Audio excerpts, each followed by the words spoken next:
Eu cumprimento a todos com a paz do Senhor Jesus. Amém? Glória a Deus. Os irmãos que têm a sua Bíblia, vamos abri-la no livro de Hebreus, capítulo 12.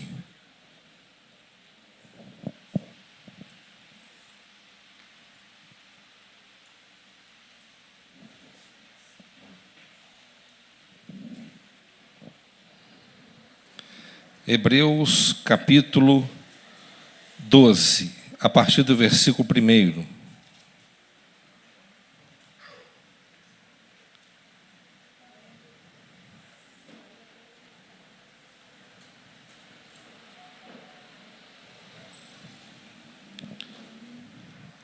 Quem encontrou, diga amém.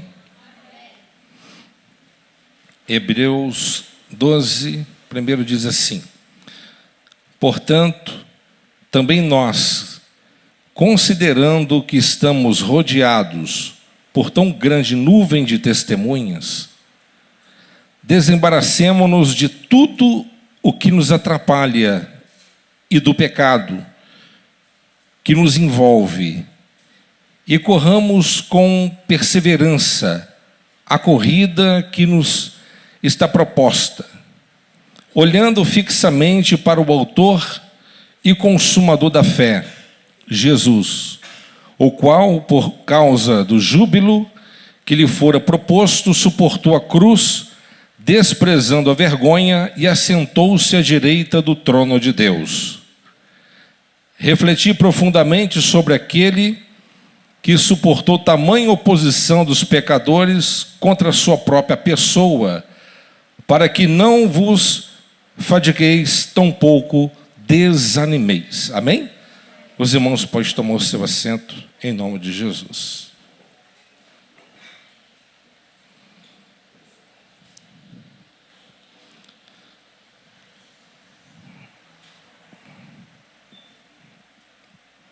Meus amados, nesta noite, uma das últimas mensagens deste ano, o Senhor me deu a meditar nesse texto,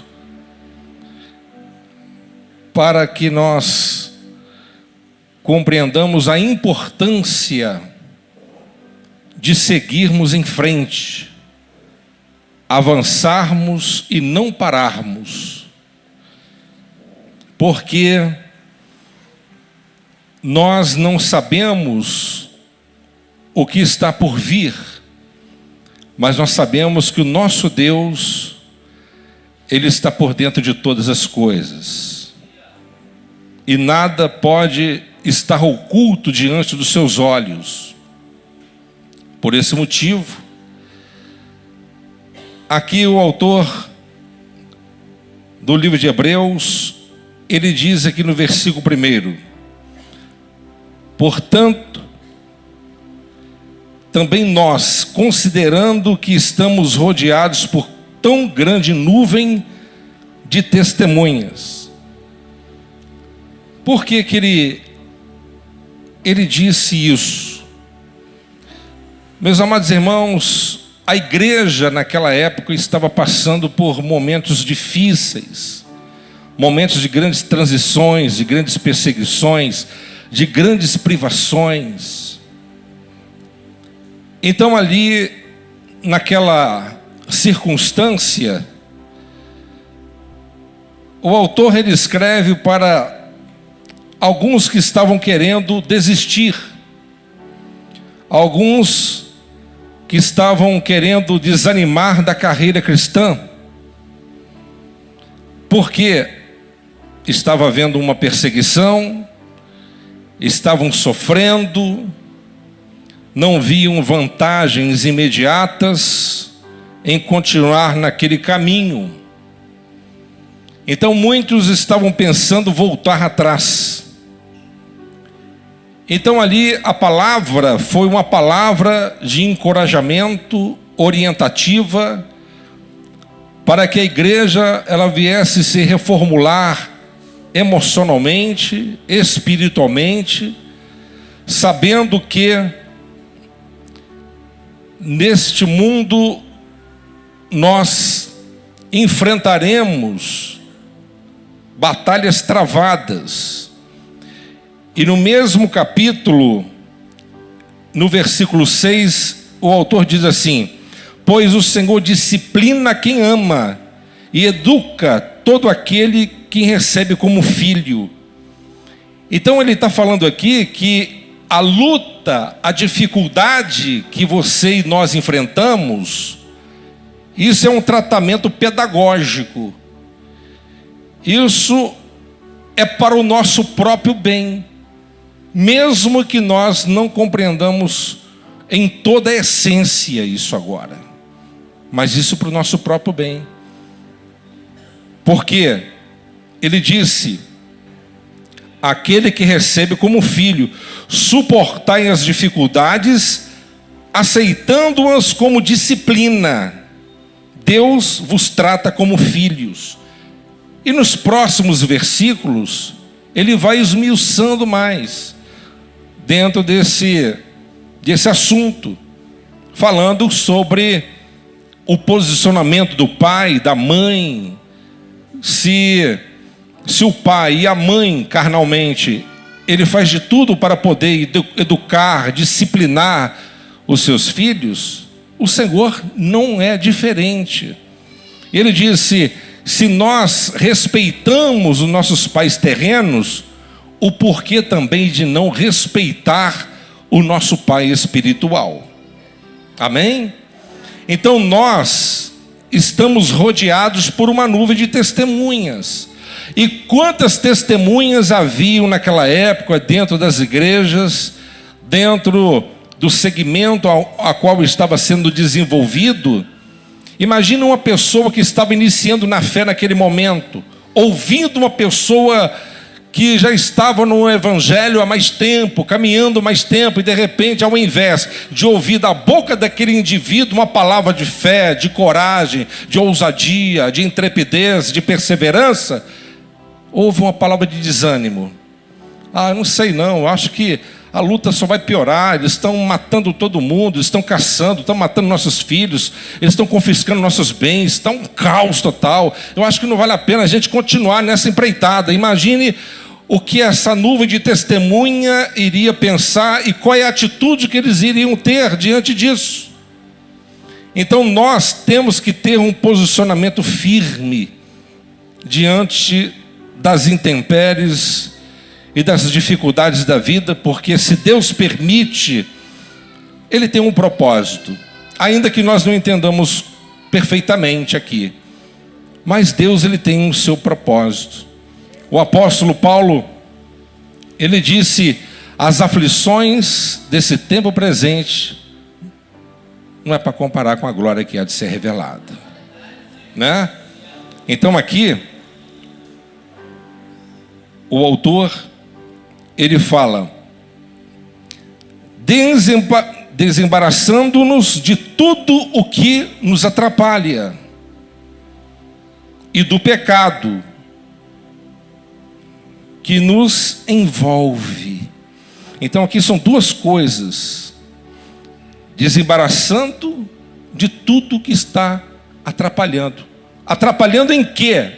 No contexto deles lá, o que estava atrapalhando? O medo, a insegurança, a incerteza, a dificuldade, né? Então ele está dizendo: olha, vocês precisam desembaraçar disso, sabendo que a nossa maior riqueza já foi nos dada, que é o nosso Senhor Jesus Cristo. Amém? E também ele disse do pecado.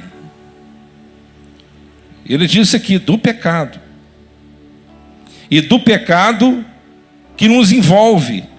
Então há muitas pessoas que não estão, aspas, né, embaraçados em alguns aspectos, a qual foi mencionado aqui, mas estão embaraçados por conta de algum pecado.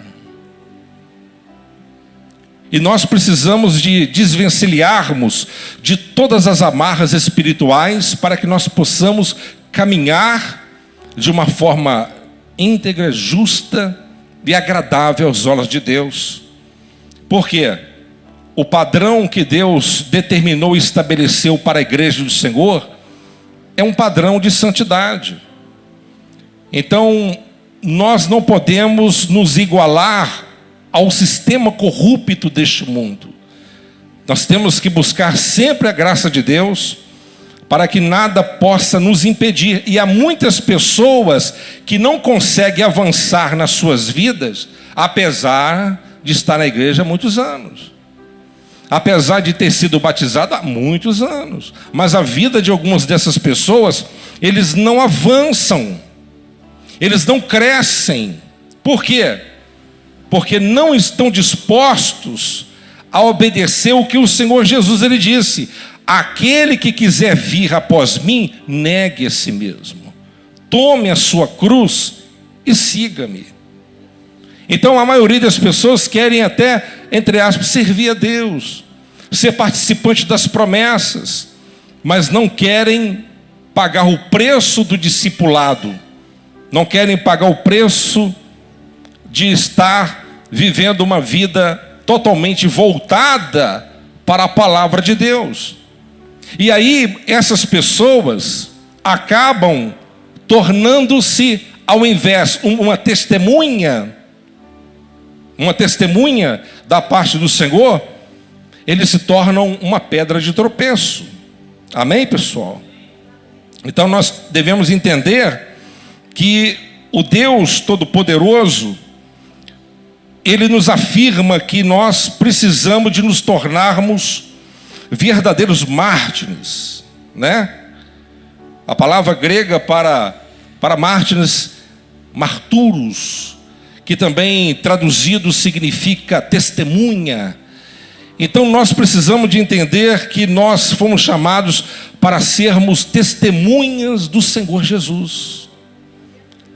Você está lá no seu trabalho, você está vivendo a sua vida aqui e acolá, e você interage com todo tipo de pessoas, com ideologias e filosofias diferentes. Eles fazem o que querem com relação às suas próprias vidas, vivem uma vida completamente deliberada. E para eles não há mal nenhum nisso, é uma coisa natural para eles, diz a Bíblia. Mas quando aquele que carrega o nome de servo do Senhor faz, eles são os primeiros a apontar. Eles são, mas você não é cristão? Você não é crente? Você não é evangélico? Você não, ainda que não seja evangélico, mas você é um cristão, você diz que tem uma fé tão grande, mas como que você vive nessa vida assim? Então há muitos que têm se tornado pedras de tropeço. Por quê? Porque não têm vivido o verdadeiro evangelho. Agora eu te falo uma coisa: o que adianta você conhecer a palavra se você não colocar em prática a palavra? Ela não vai funcionar na sua vida. Ela não vai funcionar. Você vem na igreja, não vou na igreja, quem sabe Deus ele fala, quem sabe Deus me revela, eu vou para aquela outra igreja que tem um profeta lá. Você vai ouvir um monte de profecias, você vai ficar cansado de tanto ouvir revelação, e a sua vida não vai mudar. Por quê? Porque a verdadeira revelação você não tem colocado em prática na sua vida. Você não crê na palavra de Deus. Não tem mágica, não existe mágica. Colocou em prática, o milagre acontece na sua vida. Quem me entende? Amém, pessoal? E olha só o que diz o mesmo versículo: e corramos com perseverança a corrida que nos está proposta.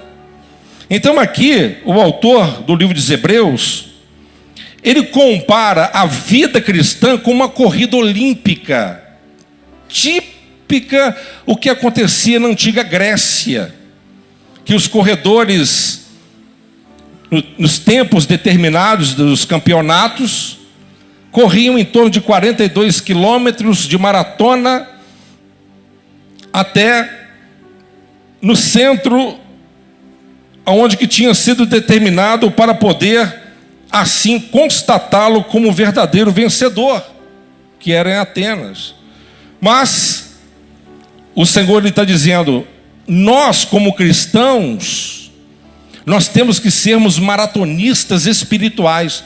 Eu estava até falando com o Calebinho sobre o Bolt corre muito e tal. O guepardo, falando sobre velocidade, né? Aquele animal da África, o guepardo, né? Atinge no pico ali 120 km por hora. É o felino mais rápido da selva, né? Mas ele consegue segurar isso aí em alguns segundos, né? Então não adianta você ser muito rápido e ter uma euforia religiosa, espiritual para fazer as coisas do eterno, mas só logo depois a sua gasolina acaba. Então você tem que ser um maratonista, sempre na batida, mas sempre na continuidade. Tem que estar sempre naquela batida, nunca desistindo, nunca desanimando. Amém? A nossa caminhada é assim. Então não adianta você, que eu vou começar a jejuar, ótimo, vou começar a orar, vou fazer isso, vou fazer. Não adianta você começar uma semana, você começar 2 semanas, e daqui a pouco você vai diminuindo, e daqui a pouco você volta àquele velho estado onde você se encontrava no passado. Aí não vai resolver. E corramos com perseverança a corrida que nos está proposta. Amém? Então aqui, meus irmãos, nós precisamos de entender que o nosso alvo é Cristo Jesus. Amém? O nosso alvo é Cristo. Abandonando o que nos atrapalha. Eu te pergunto aqui nessa noite, o que tem atrapalhado o seu crescimento espiritual? Dá para você fazer uma análise da sua vida este ano? Você cresceu em quê? O que você recebeu da parte de Deus?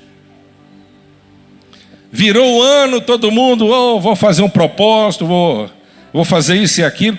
Eu te pergunto, estamos findando o ano de 2024. Você evoluiu em quê? A sua vida cresceu em quê? Em nada? Perdeu mais um ano?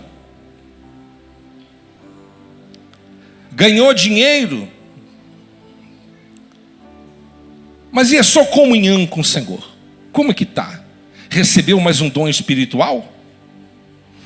Me lembro de um amigo, fomos consagrados na época a presbíteros, né?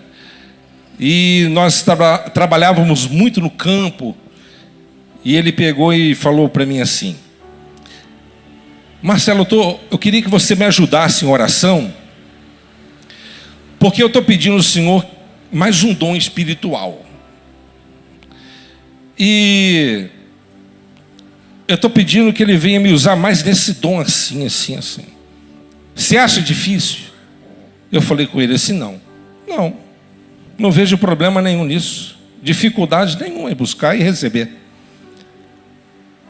Mas o problema é você manter. O grande desafio é você manter aquele nível de espiritualidade, aquele nível de comunhão, aquele nível de busca, aquele nível de fervor. É isso que nós não podemos praticar. O aconchebramento, a frouxidão, sabe? Há muitos que vão com muito entusiasmo e buscam, falam em línguas, vão para o monte, fazem, acontecem.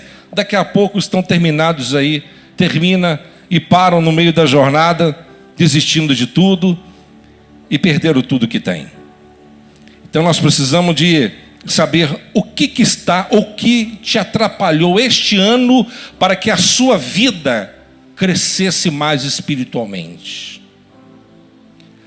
É comprovado, pesquisa recente, foi dita o seguinte: a maioria, não são todos, a maioria das pessoas no mundo hoje ficam em torno de 9 horas em redes sociais.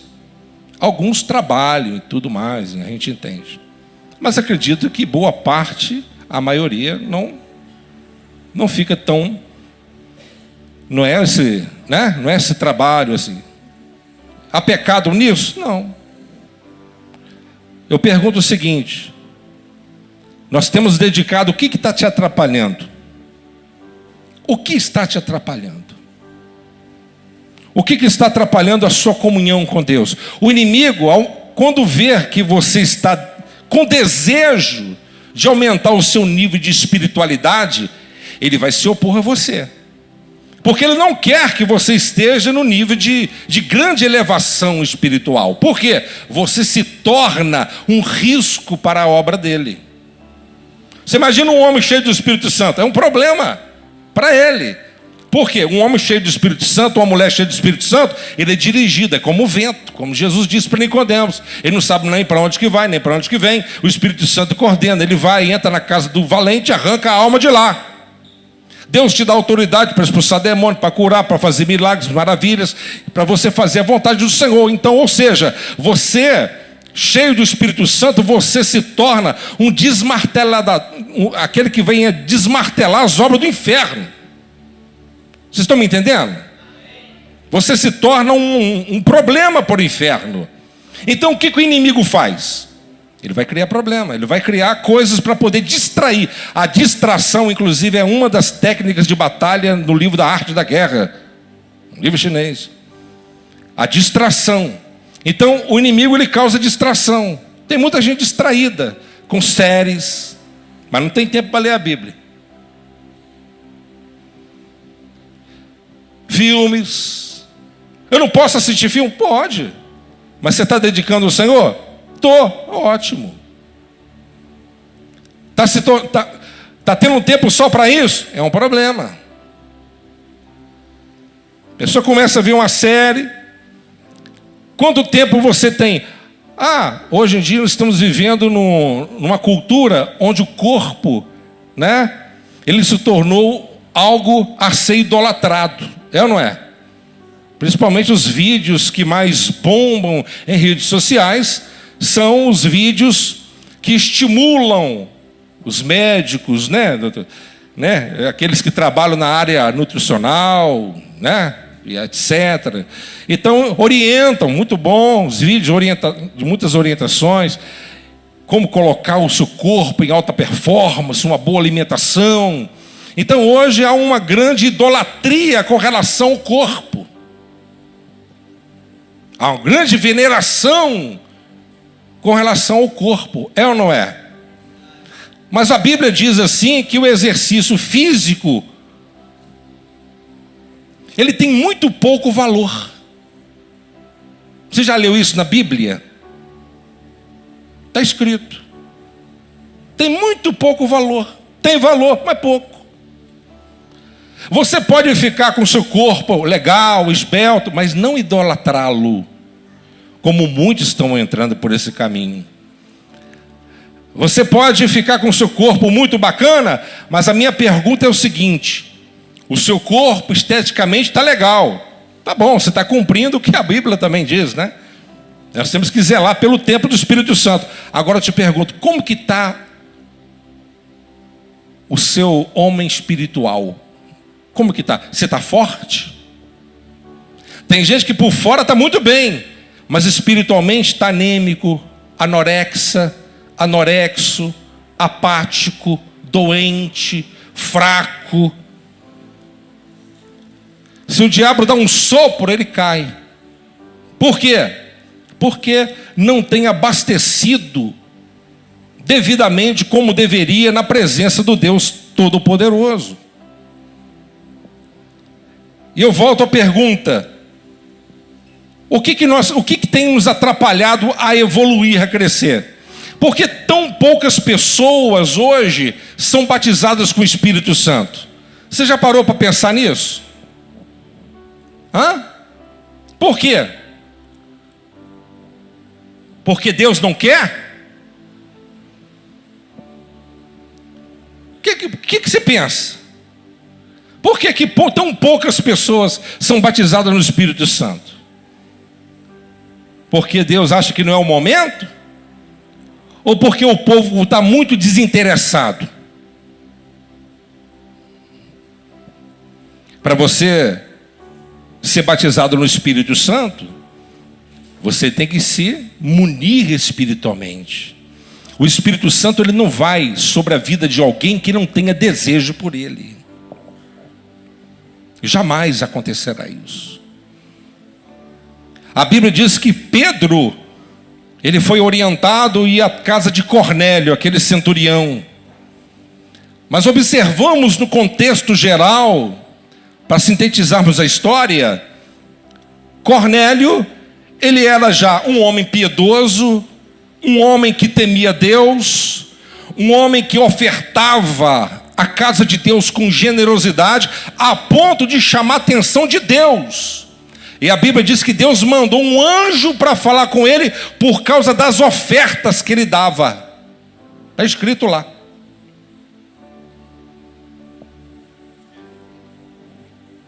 Então, ele amava as coisas espirituais, as coisas de Deus, mas ainda não tinha nascido de Deus. Ainda faltava alguma coisa. O que estava faltando nele? Irmãos, você pode ser um crente dentro da igreja, mas se você não tiver o Espírito Santo, é como um carro sem gasolina. Está entendendo? Não anda. Não anda. E ali Pedro, quando chega lá na casa de Cornélio, Cornélio quer ali prestar continência, respeito, reverência. Ele falou: não, nós somos homens. Espera aí, calma, fica tranquilo. Ele começou a pregar, ele começou a ministrar, e daqui a pouco o poder de Deus veio, e toda a casa de Cornélio, filhos, foram batizados no Espírito Santo. Foram batizados no Espírito Santo. Ah, pastor, eu quero ser batizado no Espírito Santo. Quer mesmo? Você tem acordado pelas madrugadas desejoso de ter esse encontro genuíno com Ele? De ter aquela particularidade com Ele? Eu participei, eu vivi num tempo que espero que volte esse tempo. Mas não existe mais esse tempo que eu vivi. Onde eu me relacionava com certos cristãos que tinham muito desejo pelas coisas de Deus. E tinha para o monte 8 horas da noite e saía meio-dia. Mas vocês faziam o quê esse tempo todo? Irmão, quando você está diante da glória do eterno Deus, você não quer sair. Você não quer sair. Então as pessoas hoje, infelizmente, conhecem Deus muito superficialmente, sabe? Muito rasamente. Eu volto à pergunta: o que está impedindo você? O que impediu você crescer este ano? O que impediu? O que impediu? O que está tomando o seu tempo?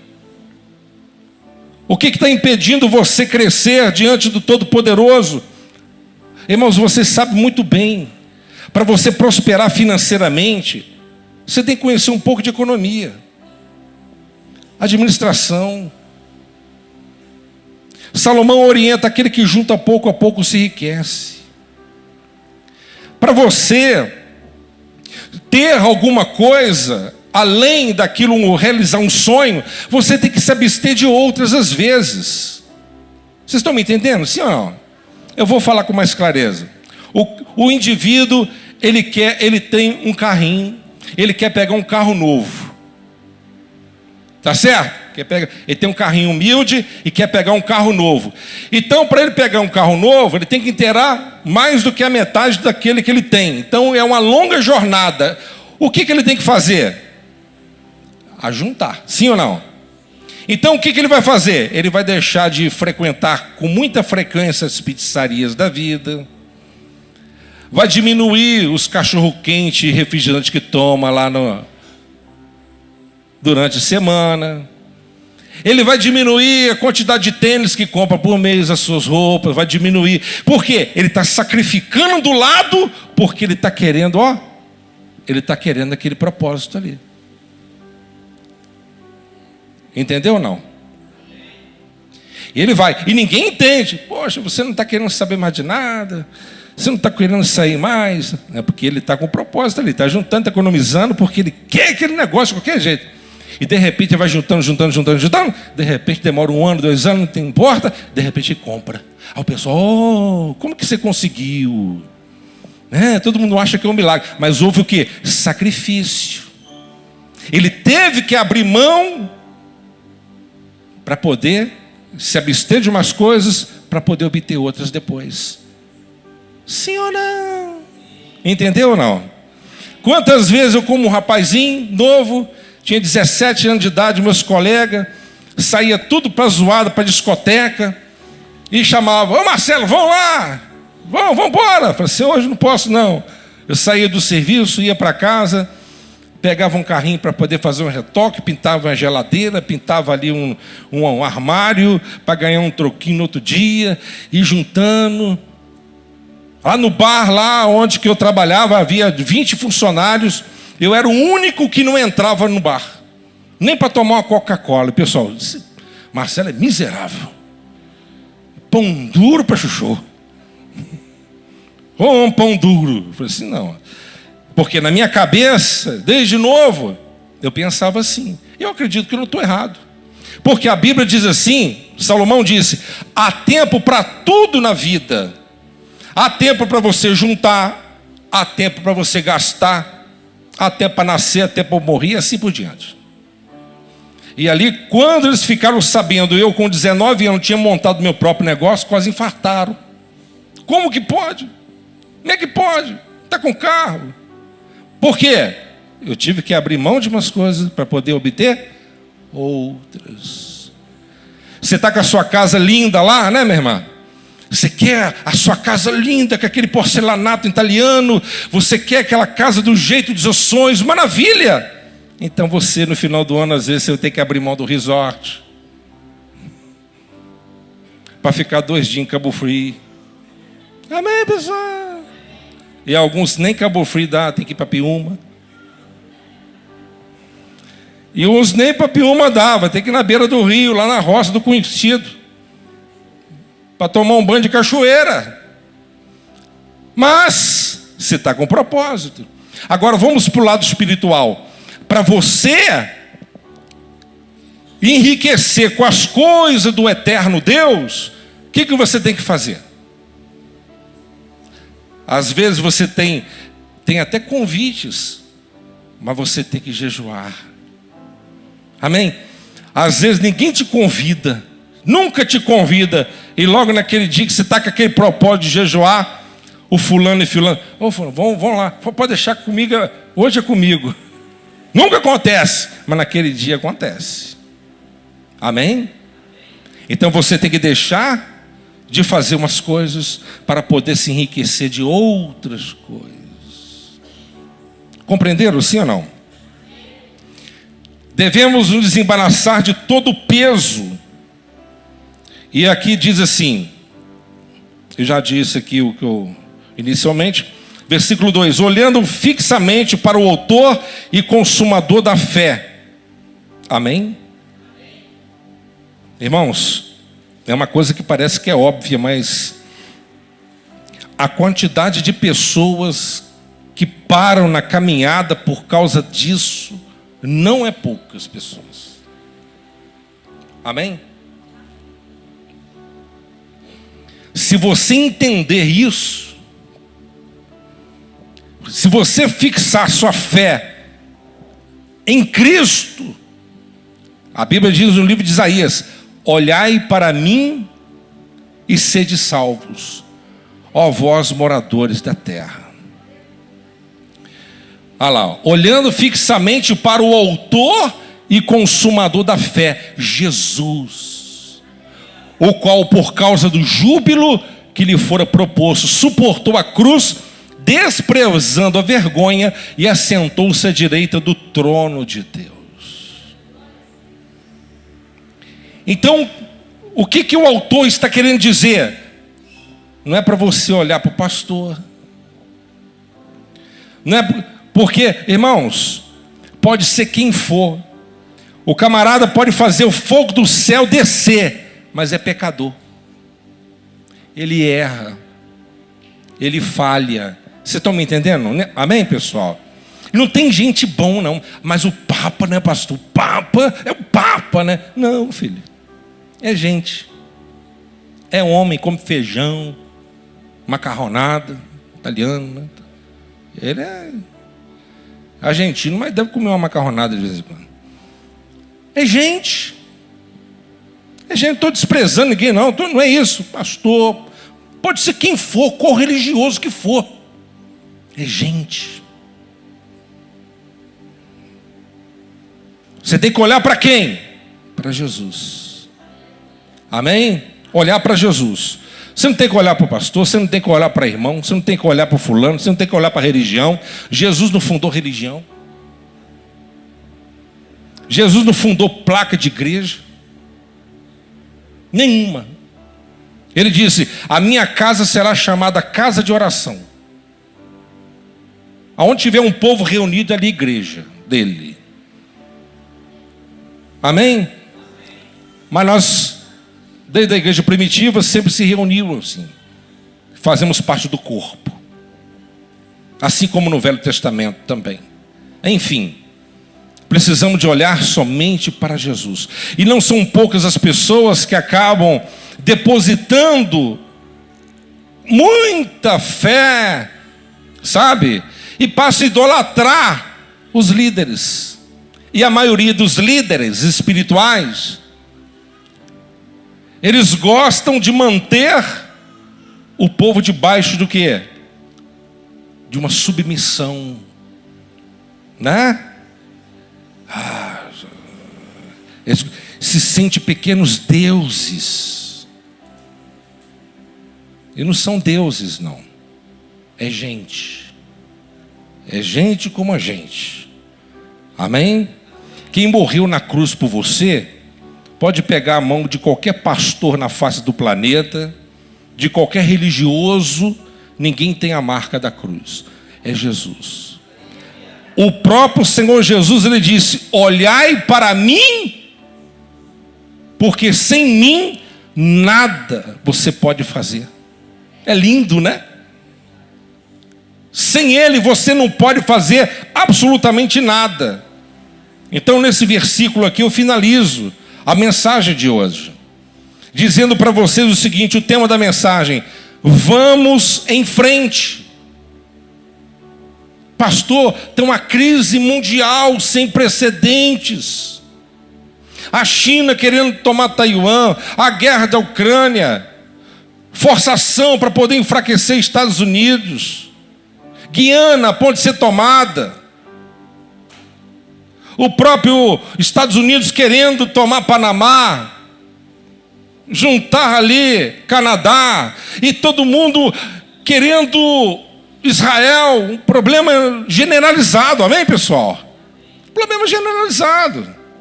O que eu vou fazer, meu pai, agora? Tem pessoas que estão completamente ansiosas. Irmãos, tudo está no controle de Deus. Amém? Como disse aqui algumas vezes aqui, de um ex-presidente americano recente, ele disse: há muitos murmúrios e muitas coisas são faladas com relação a famílias que comandam o mundo, e etc. e tal, sobre maçonaria, essas coisas todas. Ele disse: nós não estamos no controle de tudo. Ele é grau 32. Nós não estamos no controle de tudo. Não estamos. E não está. Ele falou certo. Não está. Ele foi honesto. Não está. Quem está no controle de tudo? É Deus. A história já foi escrita. E tudo vai fluir de acordo com aquilo que Deus já determinou. Através da sua presciência.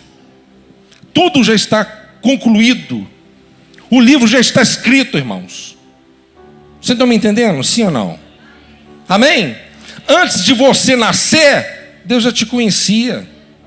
Deus já sabia qual é a sua aptidão, a capacidade de inteligência que você receberia. Um nasceu para ser oficial do exército, outro oficial da aeronáutica, outro da marinha, outro médico, outro engenheiro, outro porteiro.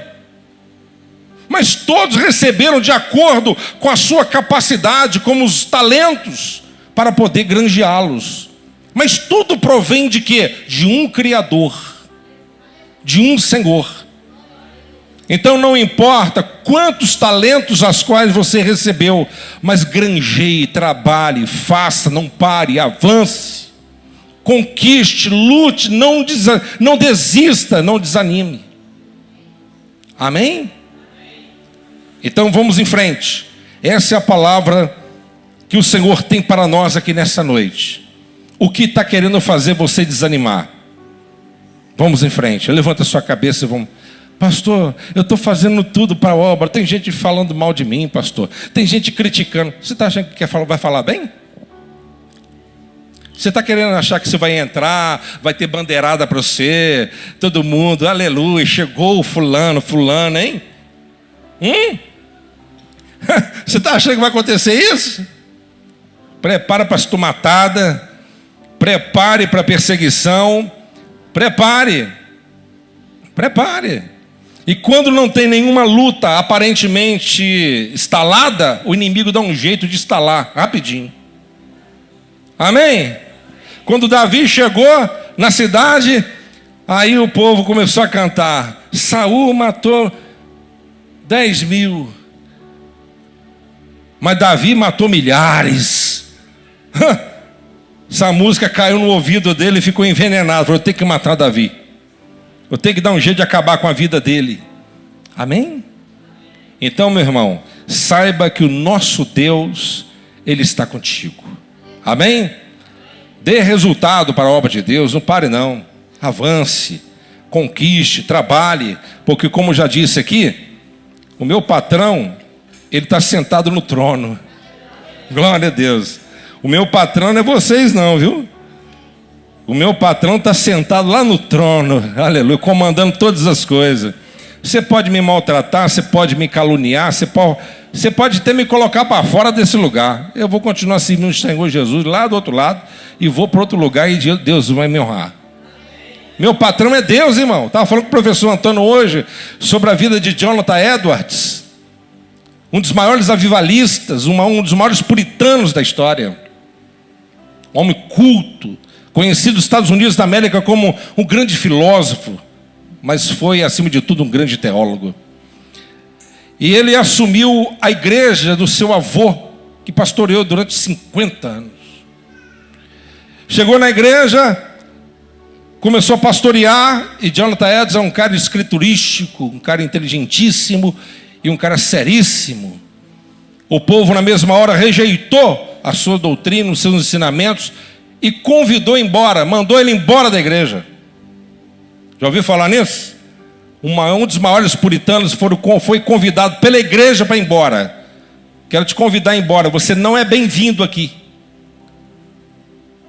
E ele foi. E para onde que ele foi? Ele foi para o meio das matas, as selvas. Foi pregar para os moicanos. Tem um filme, né? Legal, né? O Último dos Moicanos, filme legal. Ele foi pregar para os moicanos. 200 moicanos.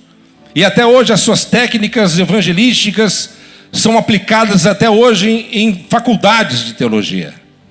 Porque ele desenvolveu metodologias para poder ensinar crianças o evangelho de forma prática e simples. E depois de muito tempo de ter ganhado dezenas de almas e centenas de almas indígenas para Jesus, a igreja a qual o avô dele pastoreou, ele foi convidado a sair, entrou em decadência e convidou ele novamente para voltar, e ele voltou. E depois disso aconteceu um grande avivamento. Então, meus irmãos, não é só você que passa por prova e luta, não. Todos os testes, todos os problemas que nós enfrentamos é para o seu próprio bem. é para o nosso próprio crescimento. Amém? Vamos colocar de pé em nome do Senhor Jesus.